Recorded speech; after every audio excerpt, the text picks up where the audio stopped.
The old human walked slowly across his ranch, his boots pressing into the dry soil.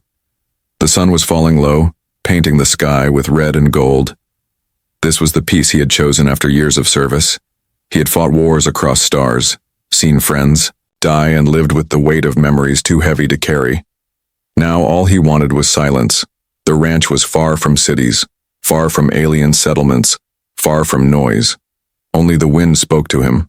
Only the animals kept him company. Every morning, he woke with no orders, no battles, no voices, only the quiet song of the earth. For him, solitude was not punishment. It was comfort. It was safety. But that evening, something disturbed the rhythm of his calm life. As he walked near the wooden fence, he noticed shapes moving in the distance. At first he thought it was dust, maybe travelers passing by, but the figures stopped and did not move away. They stood together as if waiting for him to see them. The man frowned, his hand resting near the old rifle that still hung by his side. Visitors were rare, almost never. Who would come this far? And why? His heart told him this was no accident. He stepped closer. The figures became clearer in the fading light, tall but graceful, their clothing torn, their faces pale, and their eyes shining with something between fear and hope. There were many of them, more than he expected. He counted again. 1, 2, 3, 11. 11 alien women stood outside his ranch, their bodies thin from hunger, their shoulders trembling as if they had walked far without rest. They looked different from each other, yet united in one thing, the way they all stared at him, as if he were their only chance. The human stopped just short of the gate, his voice steady though his chest felt heavy. "What do you want?" he asked, the words sharp but calm. For a moment there was silence, only the wind passing between them. Then the one in front stepped forward. She was smaller than the others, but her eyes were strong. She lifted her head and spoke in broken human tongue, her voice soft, yet heavy, with meaning. "We seek shelter, human." The man blinked. He had expected bandits, raiders, maybe refugees asking for food. But the word she used was different. Shelter, not food, not water, but a place to stay. He studied them, his mind full of questions. Why here? Why him? Why 11? The leader lowered her head slightly as if reading his thoughts. "We are widows," she whispered. Her words carried sadness like stones carried weight. "Our mates are gone, killed in war. Our own kind cast us out. They say we bring bad luck. They say we are cursed." The man's grip on his rifle tightened, not because he wanted to shoot, but because the story pressed deep into him. It was a story he knew too well. War stealing lives, people turning on the weak, loneliness cutting deeper than any blade. He looked at their faces, scarred, tired, yet holding on to dignity. Some had strange tattoos of their people, others bore bruises or burns, all carried sorrow. Part of him wanted to turn away. This was not his problem. He had retired for a reason. He had left the battles and the politics behind. He wanted no part in alien troubles, but as he turned his eyes away, he felt their gaze still locked on him. 11 pairs of eyes pleading without words. He thought of his silence, his long nights staring at empty walls, his mornings with no voice to greet him. He thought of how he had told himself solitude was safety, but now he wondered, was it also emptiness? The alien leader spoke again, her voice breaking. "Please, we will work. We will serve. Only, do not send us away." Her hands shook as she held them together, bowing slightly. The others followed her, lowering their heads in respect. The man felt his chest tighten. This was no ordinary request. They were not just asking for food or water. They were asking for life, for a chance to survive. And they had chosen him of all people. But why him, he wondered. Why not others, unless others had already refused? His silence stretched, the night growing colder, the stars starting to appear one by one above. The widows did not move. They stood still, like trees rooted by desperation. The human felt something inside him shift, a quiet storm rising in his heart. He finally spoke, his voice low. You should not be here. His words made some of them flinch. Some lowered their eyes. But the leader looked at him, her lips trembling, yet her gaze unbroken. And in that moment, he saw it, not weakness, not curse, but strength. The strength of those who had lost everything yet still stood. The man turned toward his gate, his hand resting on the wooden post. He thought about opening it.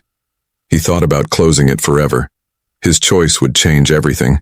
Behind him, the 11 widows waited, silent shadows in the night, their future hanging on the decision of one lonely human. And as the wind howled across the empty land, he knew one truth. His solitude was no longer safe. Fate had come knocking, and it would not leave easily. The human did not open the gate right away. He stood still, his hand gripping the wooden post as the night pressed closer. The stars above looked sharp and cold. The ranch that once felt safe now felt like the center of something larger, something he could not yet see. Finally, he turned back to them, his voice heavy. Why here? Why come to me? The leader of the widows raised her head, the starlight catching in her pale eyes. Because you are human, she said slowly, as if each word carried weight. Others would not take us, humans, are different. The words struck him harder than she could know. He had lived long enough to hear aliens call humans many things, violent, reckless, greedy, but never different in a way that gave hope. He searched her face, trying to see if she spoke truth or desperation. She stepped forward, her hands trembling but her voice steady. We had homes once. We had mates. We had children, but war came. Raiders came. Death came. Her voice cracked, but she did not stop. Now we have no homes, no mates, no children, and no one will take us in. Her words fell like stones into the silence. The other widows shifted, some looking down, some clutching their arms as if the memory of loss still burned on their skin. One of them, taller with deep scars across her cheek, spoke next. Our own people say we are cursed. They spit when we pass. They throw stones. They say widows bring bad luck. They fear us, so they drove us out. Another, her voice softer, added, We walked for days. Some wanted to give up, but she pointed to the leader. She told us to keep moving. She said there was one last chance. She said humans were not like the others. The human listened, his chest tightening. Their voices carried pain, but also a strange strength. They had been crushed, yet they had not broken. They stood now because they refused to die. Quietly. He wanted to believe their words, but doubt gnawed at him. He had lived long enough to know that pity could become a trap, that kindness could invite danger, and yet he could not shake the way they looked at him, as if he were the last light. In their endless night, the leader lowered herself to her knees in the dirt, her hands pressed together. Please, we will work, we will serve, we will do anything, only give us a place, even just the barn, even the ground outside your walls, do not turn us away. The others followed her, kneeling one by one, 11 alien women, their heads bowed before a human who wanted nothing but solitude. It was a sight that burned itself into his mind. He swallowed hard, his voice rough. Do you know what you are asking? Yes, the leader whispered. We ask for life. The human's hand clenched at his side. He remembered battles where he saw civilians beg soldiers for mercy. He remembered villages destroyed because no one helped in time. And he remembered his own vow, to live quietly, to never be pulled into suffering again, but here it was standing at his gate, demanding an answer. His silence stretched, the air heavy with tension. The widows did not move. Their bodies bent low, their voices gone, as if their fate rested, entirely on his single word. At last he breathed out, If I give you shelter, others will come. Trouble will follow. The scarred widow raised her eyes fierce and bright. Trouble already follows us, human. Better we face it with someone who stands strong than die alone in the dust. Her defiance sparked something in him, not anger, but respect he saw. Not just broken women, but survivors, warriors in their own way. He opened the gate a little, just enough for them to see the firelight inside his house. You may enter, he said, his tone sharp but his heart unsteady. But only for the night, no promises beyond that. The widows lifted their heads, their eyes wide. Some whispered thanks, others simply let tears fall silently down their cheeks. They rose slowly, their bodies weak, but their steps steady. One by one, they passed through the gate, their presence filling the quiet ranch with a strange energy. The human felt the weight of his choice press upon him like armor. He had broken his rule of solitude, and now his life would never be the same. Inside, the widows gathered near the fire, their faces soft in the glow. Some touched the wooden chairs with curiosity. Others stared at the pictures on the wall. They moved carefully, as if afraid to disturb the life he had built. The human watched them, arms crossed, his mind racing. What had he just done? Why had he let them in? The leader sat quietly, her hands folded in her lap. She looked at him with calm eyes. "Thank you," she said, her words simple but carrying more weight than he could bear. He nodded but did not answer. Instead, he looked out the window, past the fence into the dark land beyond. The wind howled faintly, carrying with it a whisper of danger. He knew it already. This was only the beginning. The widows had not just brought their pain to his ranch. They had brought enemies, shadows that would not rest until they were reclaimed or destroyed. And as the fire crackled behind him, he wondered, had he saved them, or had he doomed himself? The fire flickered quietly. Inside the cabin, casting shadows on the wooden walls, the human sat in his chair, silent, watching the 11 alien women spread out across the room. They stayed close to one another, speaking in soft voices, their language like wind through dry leaves. He didn't say much, just nodded when one asked to drink water or motioned where. The blankets were. His rifle leaned by the door, untouched but not forgotten. He didn't feel danger from them, but old habits ran deep. The alien widows moved carefully, their hands touching the furniture, as if it might break under their fingers. One picked up a framed photo of the man in uniform, younger, standing with 2 others in armor. She studied it for a long time, then set it back without a word. The leader, whose name he still didn't know, sat near the fire, warming her fingers. She didn't speak unless spoken to, but her eyes never stopped moving, always scanning, always measuring. She wasn't just their leader, she was their protector.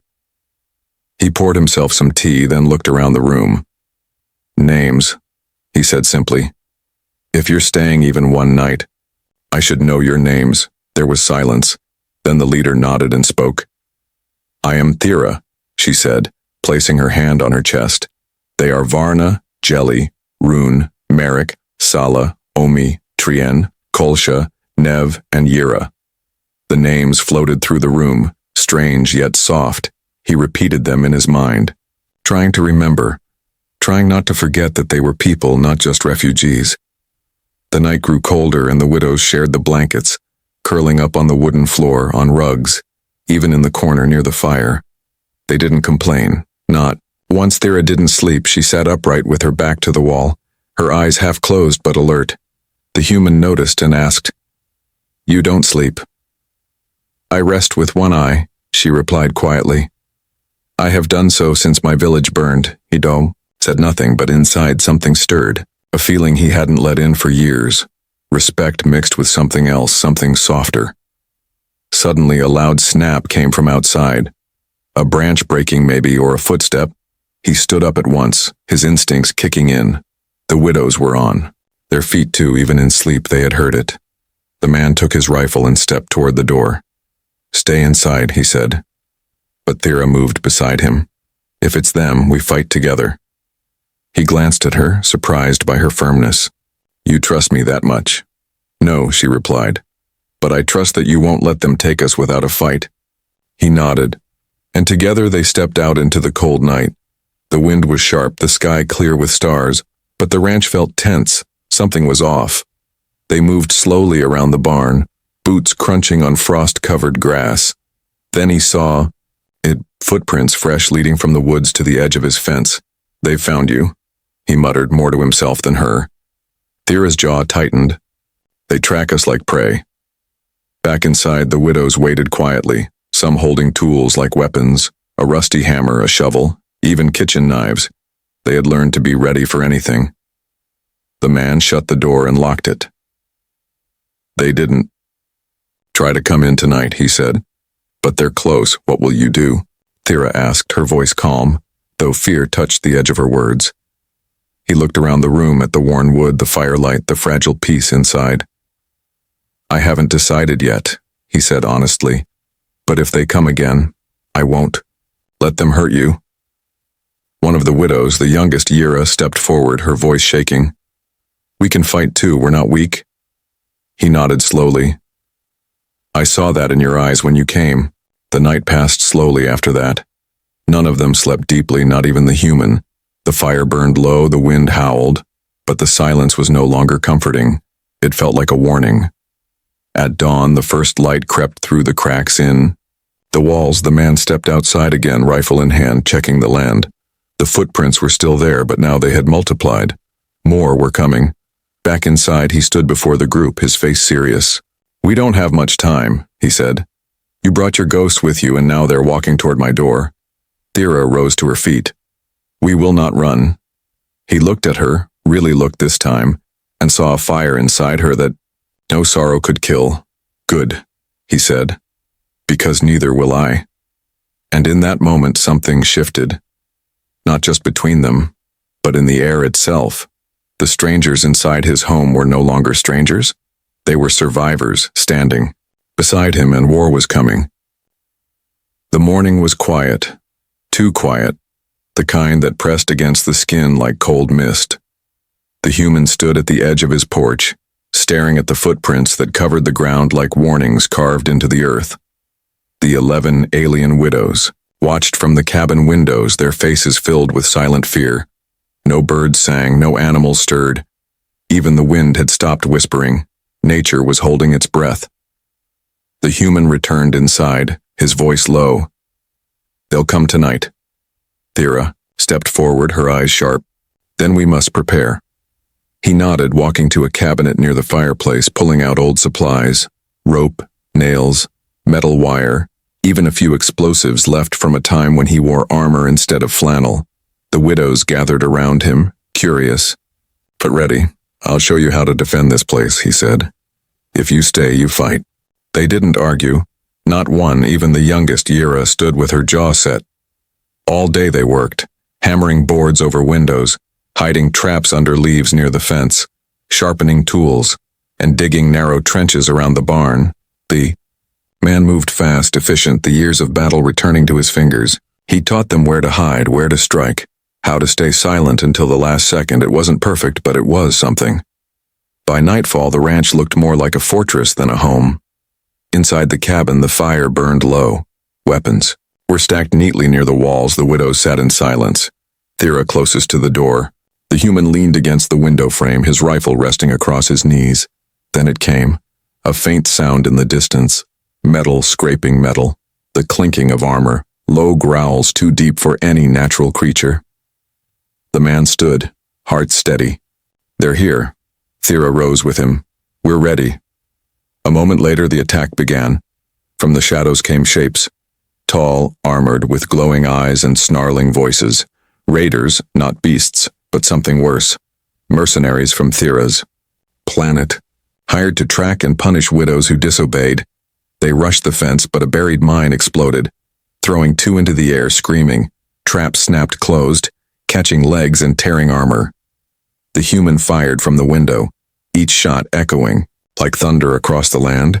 The widows didn't hide, they fought, using axes, sharpened sticks, even burning oil. Kolsha drove a spike through a raider's chest. Merrick threw boiling water into another's face. Yira almost froze when a raider charged at her. But Thera was there, tackling the enemy to the ground and finishing him with a broken blade. Inside the house, glass shattered. A raider crashed through. The human turned fast and slammed the butt of his rifle into its face, then shot twice into its chest. The battle raged for what felt like hours. Screams mixed with smoke.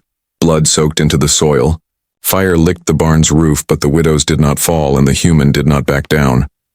When the last raider ran into the dark, limping, bleeding, afraid, the ranch stood bruised but alive.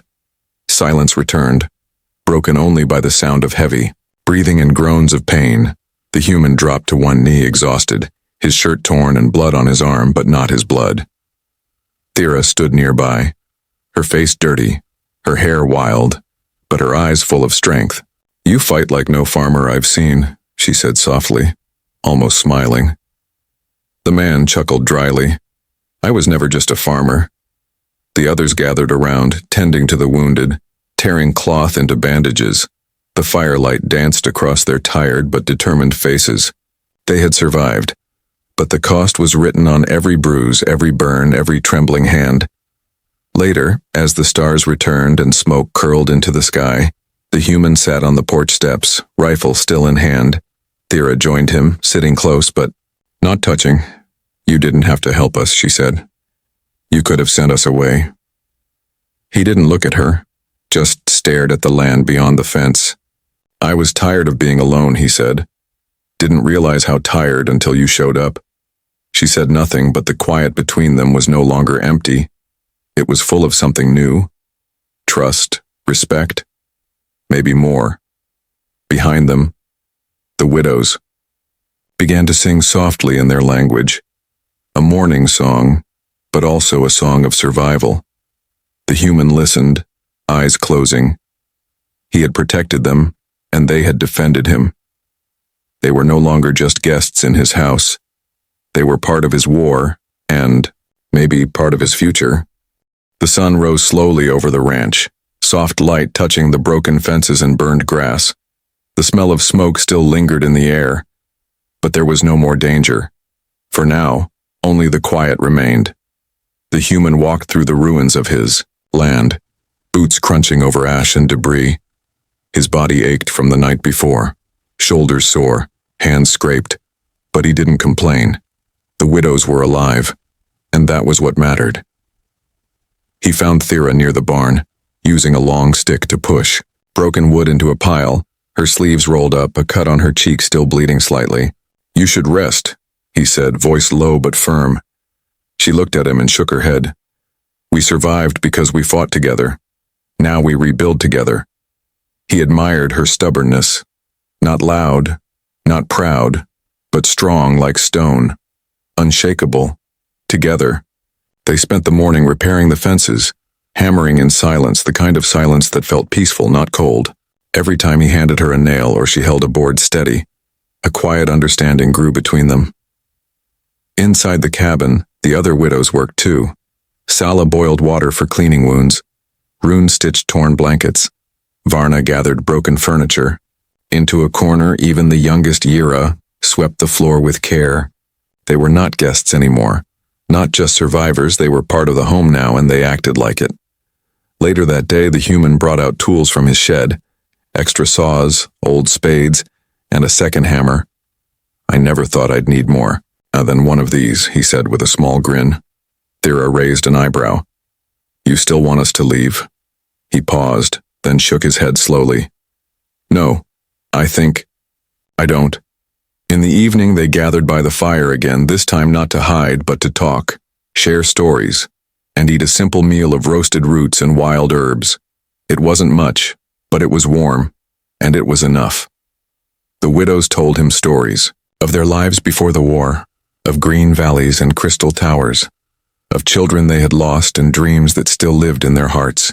One by one, they opened up, and he listened. Not as a soldier, not as a stranger, but as someone who understood pain and carried his own scars. He told them little about his past, only that he had fought, and he had seen too much. But even that small piece brought them closer. At one point, Kolsha leaned over and said, "You laugh like a soldier who forgot how." He chuckled. "Maybe I just remembered." That night, no one stayed awake to keep watch. For the first time since they arrived, they felt safe enough to sleep. The man stayed up a little longer, sitting by the window, rifle by his side, watching stars blink in the sky. He wasn't sure what had changed more, his ranch or himself. The next morning brought something even more unexpected. The widows began building a garden. "We need food," Thera explained. "We cannot always take from your stores." He was surprised. "You know farming," she nodded. "Different plants, different soil, but the care is the same."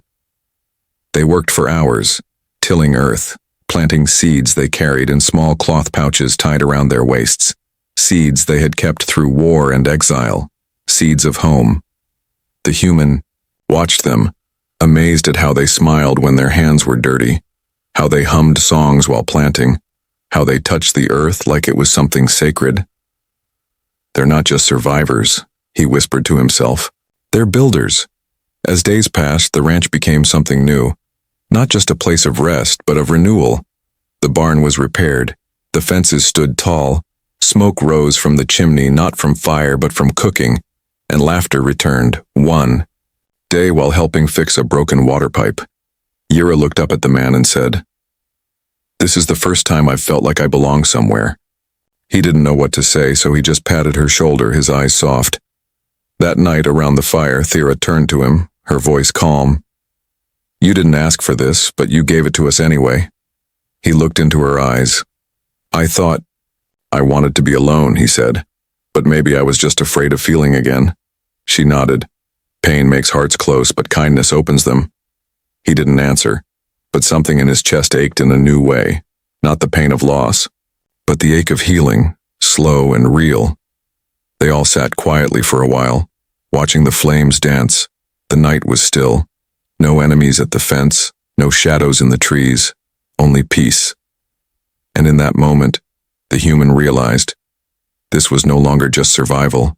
This was family, built not by blood, but by choice, by battle and by trust. He had let them in, and they had brought life back to his empty world. The days that followed brought quiet mornings and warm evenings. Laughter echoed where silence once ruled. The ranch, once empty and cold, now felt alive. The garden grew slowly, green shoots poking through the soil like tiny promises. The animals trusted the widows. Even the stubborn old horse let Thera brush its mane. The human watched all this with silent wonder. He had built this place to escape the world, but now the world had entered his gates, and it had not destroyed him.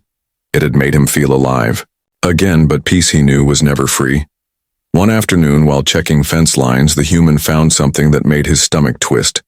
A shattered arrow tip stuck in the wood. He pulled it free and turned it over in his fingers. The design was familiar, not from Earth, but from the outer colonies, forged by mercenaries who hunted not for justice, but for pay. That night, he called a meeting by the fire. The 11 widows sat close, their faces serious. No songs, no smiles. "They've found us again," he said, placing the arrow on the table. "Scouts most likely just watching." Thera looked at it without blinking. "Then they will return." The others didn't cry or panic. They just sat silently, as if the news wasn't new at all, as if they had expected it all along. The human ran a hand through his hair, tired but steady. "I gave you this place to rest, but I can't fight an army." Thera stood, her voice calm but strong. "We didn't come here to hide forever. We came here because we were tired of running." He looked at her for a long moment. "Then we prepare." The next few days were filled with motion. They dug deeper trenches, set new traps, reinforced the barn like a fortress. The widows trained harder than before, swinging axes, practicing aim, learning to work in pairs. The human taught them not just to fight, but to win. At night, they studied maps he had drawn by hand, showing the surrounding hills, blind spots, escape paths. If the enemy came, they would not be caught off guard again. One morning, Yura climbed the tallest tree and spotted smoke in the distance. Small, but steady. "They're building camp," she said. Just beyond the ridge. That meant one thing. This time it wouldn't be a raid. It would be a full siege. Still, no one left.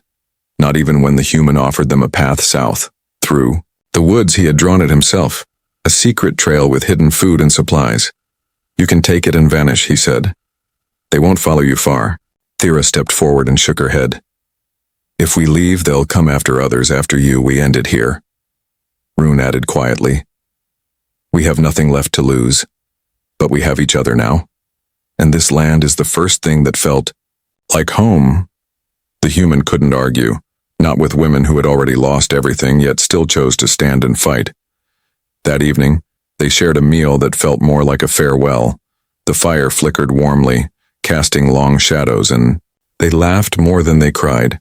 The human passed out small tokens, old trinkets from his past. A metal pin, a silver chain, a lucky coin. These things kept me alive once, he said, handing them out.